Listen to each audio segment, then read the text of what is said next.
ఇంట్లో 5గురు పిల్లలుంటే సందడి సందడిగా ఉంటుంది. ఈ 5గురు పిల్లల్లో ఎవరు ఎక్కువ అల్లరి చేసేవాళ్ళు? అవునా? అల్లరికి, పుష్పాలకి, చలాకి, చిరుతనాలకి తెలుస్తుంది చెప్పు. అల్లరంటే ఇప్పుడు నా ఇమేజ్ ఏమైపోతుంది, అల్లరంటే అల్లరోడాలి, నేనేమో చాలా రావుడు మంచిపోవాలి నా ఇమేజ్. నేను అలాగే చెప్పుకునేవాడు. నా ఉద్దేశం మేము అల్లరి అంటే అల్లరి లేదండి, ఎక్కువ హుషారు కానీ చాలా బాగుండేవాడు అబ్బాయి. ఇంట్లో పనులన్నీ మీకు సాయంగా ఉంటారు? అవునండి, వాడే చేసేవాడు. ఇంట్లో ఎవరు ముట్టుకునేవాడు కాదు, మా నాగబాబు అస్సలు ముట్టుకునేవాడు కాదు. అన్నిటికీ నాకు ఆయన సహాయమే పాపం. నాన్న ఆయన ఉద్యోగాన్ని వెళ్ళిపోయారు. నేను పాక్కుంటూ అలాగా వెళుతూ వెళ్ళిపోయాను, నాకు తెలియదు. తర్వాత అమ్మ చెప్తుంటే నేరుగా మాత్రం కొన్ని గుర్తు.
ఈ గ్రేవీ ఇవి ఎవ్రీ డే 2 పూట్ల ఉండాలన్న. మరి నాగబాబు పాపం ఏముంది, తిన్నట్టు ఇష్టం, మరి అన్ని రకాలుగా నాన్న కోసం చేసి పెడుతుంటే మరి తను ఇష్టపడక ఆ తర్వాత లేకపోతే కోపడక ఎలా ఉంటాడు చెప్పండి. 5గురు పిల్లలు అయినా అమ్మా నాన్నలు కొంతమంది పైనే ఎక్కువ దృష్టి పెడతారు. ఈ 5గురిలో మీరు ఎవరి మీద ఎక్కువ ఫోకస్ పెట్టేవాళ్ళు?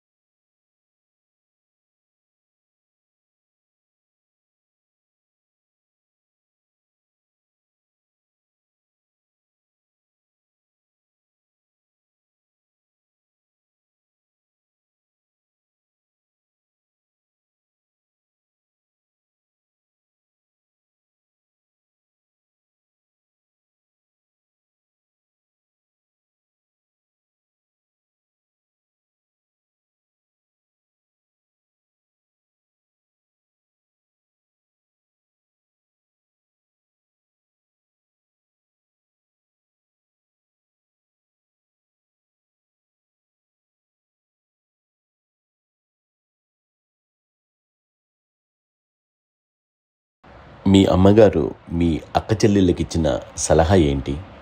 అంటే ఇండిపెండెంట్గా ఉండమంటారు అమ్మ, ఎవరిని డిపెండ్ అవ్వద్దు, మీ పిల్లల్ని నువ్వే జాగ్రత్తగా పెంచుకో, ఎవరినైనా చేయకు, ఇండిపెండెంట్గా పెట్టద్దు అని ఆవిడ మాకు బాగా ఎప్పుడు ఎక్కువ చెప్పింది.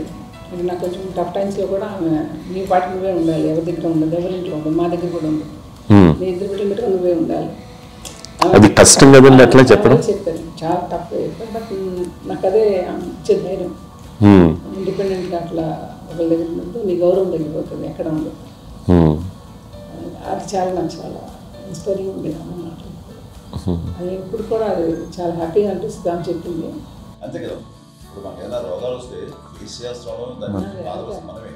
బట్ తగ్గించేవాళ్ళు, కన్సర్న్ చూపించే డాక్టర్స్ ఒట్టుపక్కల పిత్తలు కింద ఉండొచ్చు, కానీ పోరాడాల్సింది మనమే. నాకు సార్ కొంచెం ఏదో ఒక డిప్రెస్డ్ ఇదేదో వస్తుంది ఫేజ్ ఒకటి, నేనేదో ఇంకా మా అందరి నుంచి నేను సపరేట్ అయిపోయినట్టు ఒక సిచ్యువేషన్ వచ్చినప్పుడు అమ్మ నన్ను పట్టుకుని said I'm there for you. Yes, ఎవరు నో అన్న ఎస్ అన్న ఫ్రెండ్స్ కానీ ఎవరైనా సరే ఎప్పుడు కూడా అలోన్గా మటుకు అనుకోకు, నేను మానిపోయాను. ఆవిడ నన్ను పట్టుకొని ఇచ్చిన అఫెక్షన్ లేదా ఫీలింగ్ బలం అన్నమాట. ఏమన్నా చేయగలను నేను, పర్లేదు ఇంట్లో నాకు ఏదైనా సాధించగలను అని ఒక భరోసా తల్లి దగ్గర నుంచి రావడం అనేది నాకు ఎవరు అవసరం లేదనిపించింది. అంత స్ట్రాంగ్గా ఆవిడ అంత స్ట్రాంగ్ చేసింది నాన్న అని చెప్పండి. మా పిల్లల విషయంలో మేము కూడా వెళ్ళి అంత స్ట్రాంగ్ కాదేమో, సెన్సిటివ్గా ఉంటాం, కానీ అమ్మ మటుకు చాలా స్ట్రాంగ్గా ఉండి మమ్మల్ని కఠినంగా ఇలాగే ఉండాల్సింది, ఇలా ఉండండి అప్పుడే మీరు నేర్చుకుంటారు. ఇక్కడ అమ్మ పాజిటివ్నెస్ గురించి ఇంకో మాట చెప్పాలి. అంటే తన బిడ్డలకే కాదు, ఈ రోజున మా రెండో పాప శ్రీజ కూడా తనకి లైఫ్ చిన్న చిన్న డిస్టర్బెన్స్ వచ్చింది. ఆ టైంలో కూడా తను ఏముందంటే అప్పుడు నాన్నమ్మ దగ్గరికి వెళ్ళాను, తను ఇచ్చిన భరోసా ఇచ్చిన మాట వెళ్ళలేని ధైర్యం వచ్చింది నాకు కూడా.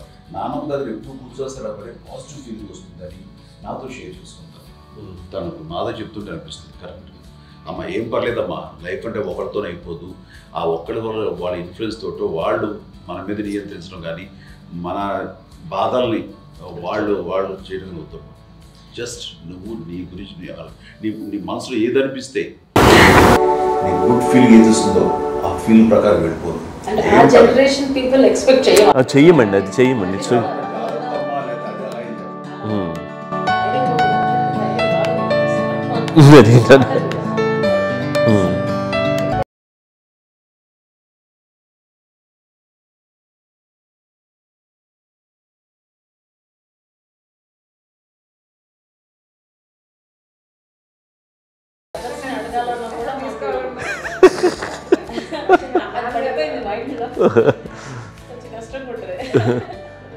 నాకు అంటే ఆవిడ మా అమ్మ ఏదన్నా కొంచెం ఇంట్రెస్ట్ అయినా నేను చాలా షేర్ చేసుకుంటే అన్నయ్య కూడా అన్నయ్య ఉన్నప్పుడు ఓకే, నేను ఎక్కువ షేర్ చేసుకున్నాను. ఫస్ట్ మా అమ్మ దగ్గర నుంచి హక్ అండి, ఈరోజు కూడా మా అమ్మ నాకు చేసుకుంటుంది. అంటే అది నాకు మా అందరిలోనూ, అంటే ఆవిడ పెద్ద చదువుకున్న వ్యక్తి కాదు, పెద్దగా బయటికి వెళ్ళి ఎక్స్పోజర్, కానీ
వాళ్ళ అనేటువంటి బాండేజ్ని ఆవిడ మన ఒక హగ్గుతో చెప్పాను. అన్నయ్య సినిమా చూడండి, జాదుకి చెప్పాను.